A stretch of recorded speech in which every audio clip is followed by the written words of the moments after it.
Hello everyone. In continuation with exercise 5.3, let's see this question.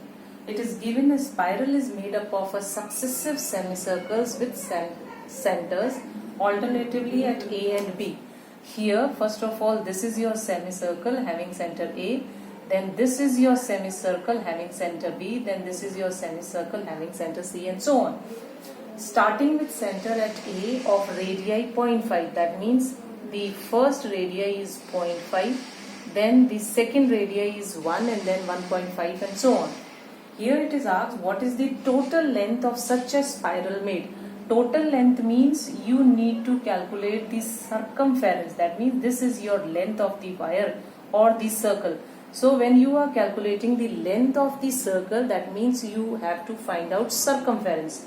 Now since this is your semicircle, you know that your circumference formula is 2 pi r, and if it is semicircle, then you will be taking it as 2 pi r divided by 2, that means c equal to pi r. So here if you want to calculate the length of the spiraled wire, then you have to add circumference of the first semicircle, then circumference of the second semicircle, then third, then fourth, and so on up till 13 consecutive semicircles. That means you need to calculate S13, where your first term here will be pi r1. Since the radius are different, so I will be taking it as pi r1, pi r2 plus pi r3 and so on till pi r13. But here I don't know my last radius, that means what radii will the 13th spiral will have. So I will find out the radius of the last spiral by my formula, which is an equal to a plus n minus 1 into d.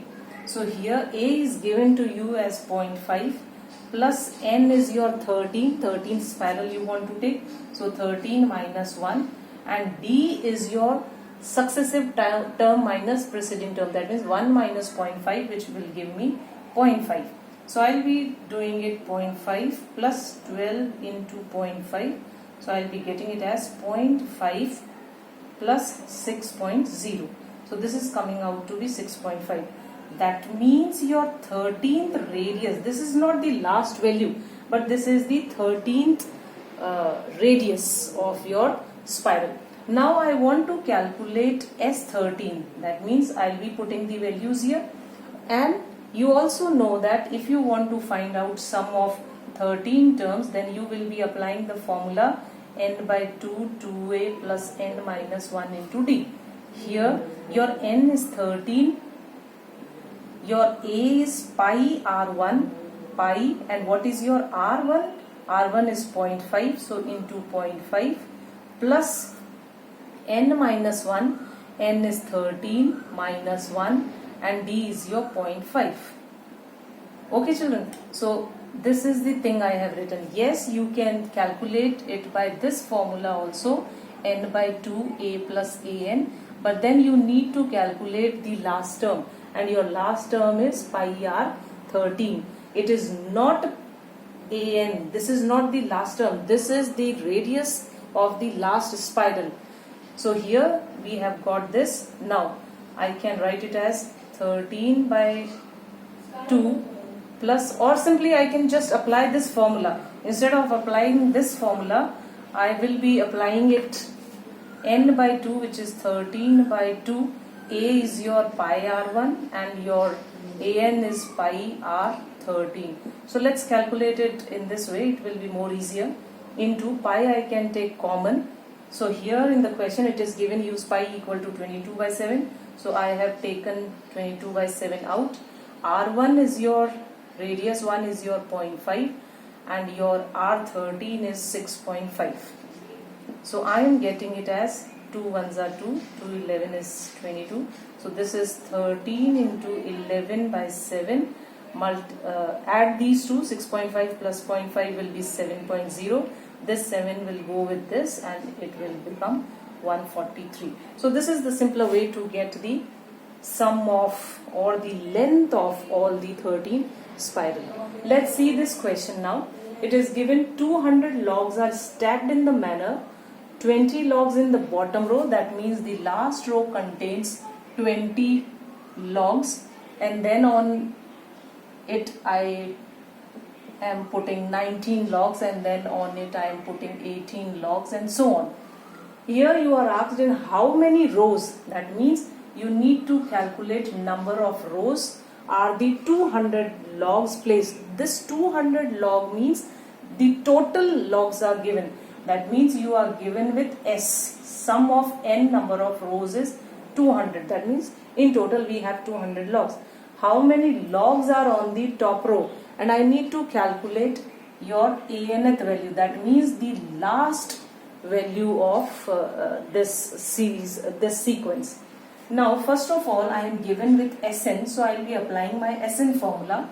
So I know Sn equal to n by 2, 2a plus n minus 1 into d.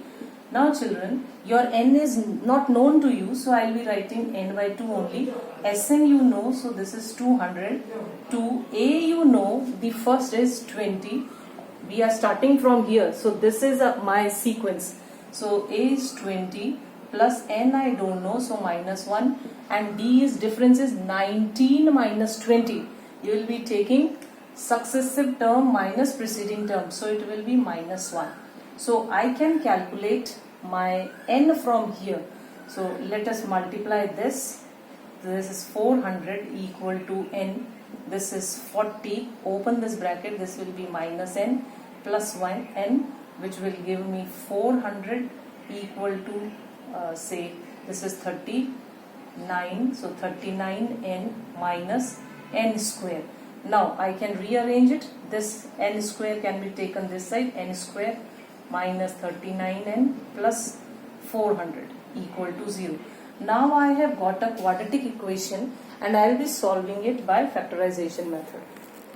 Yes children, here it is 40 plus 1, so it will be 41.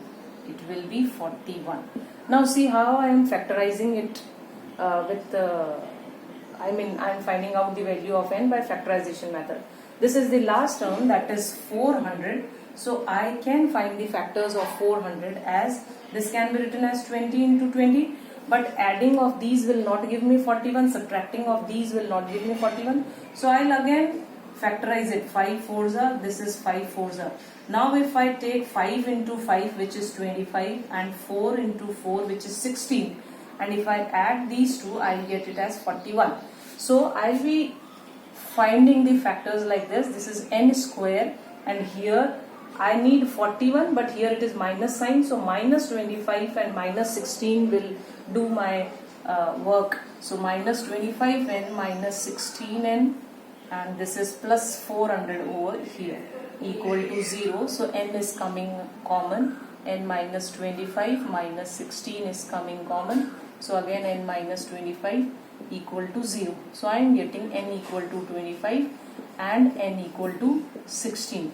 So I am getting two positive values. Now I will be selecting one value. Now let's see which value I am going to select here.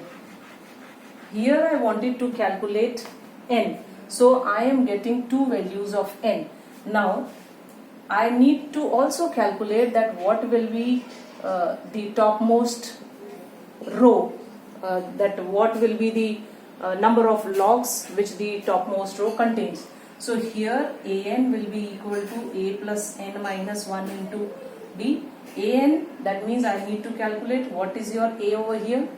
A is your 20 plus n. If say I am taking 25 minus 1 into d is your minus 1. So this is coming out to be 20 plus minus 24. So this is minus 24, which gives me minus 4. So that can't be the answer. Minus 4 logs cannot be present over here. So I will not be considering this 25. That means I will be calculating my value with 16.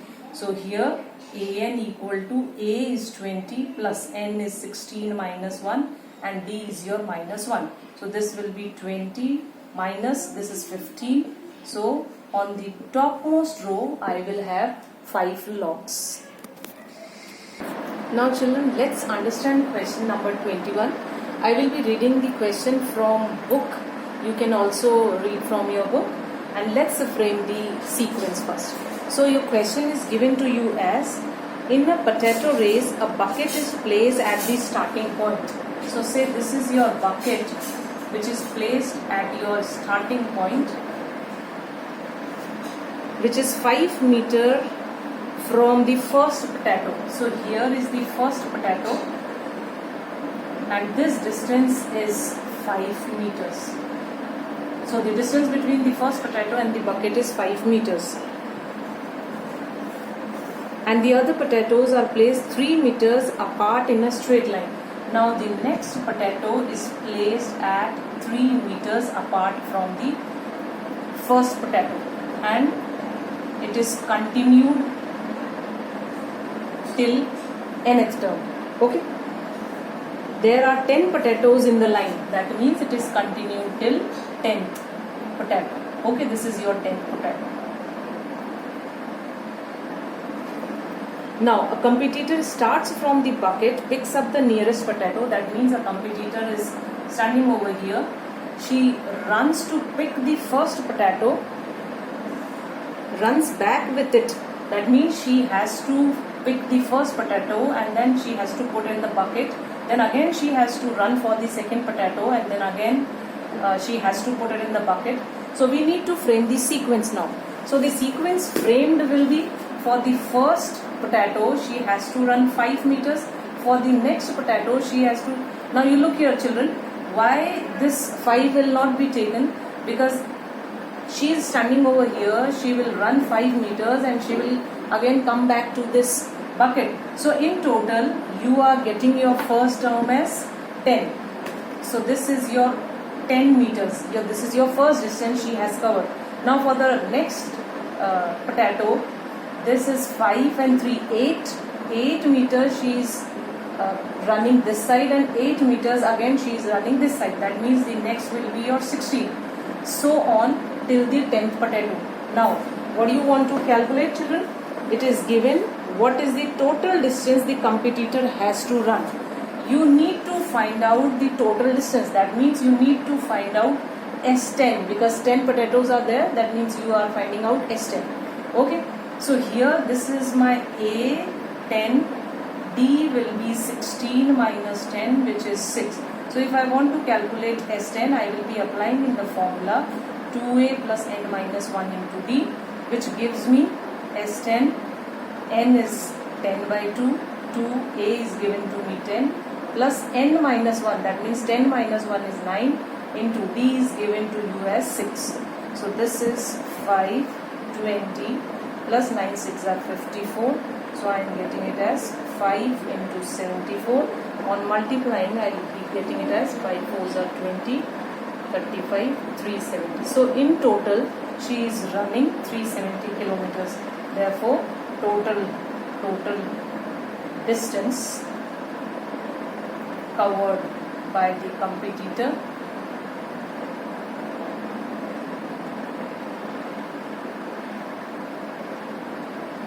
is 370 kilometers. If it is meters, then make it meters. If it is kilometer, make it kilometer.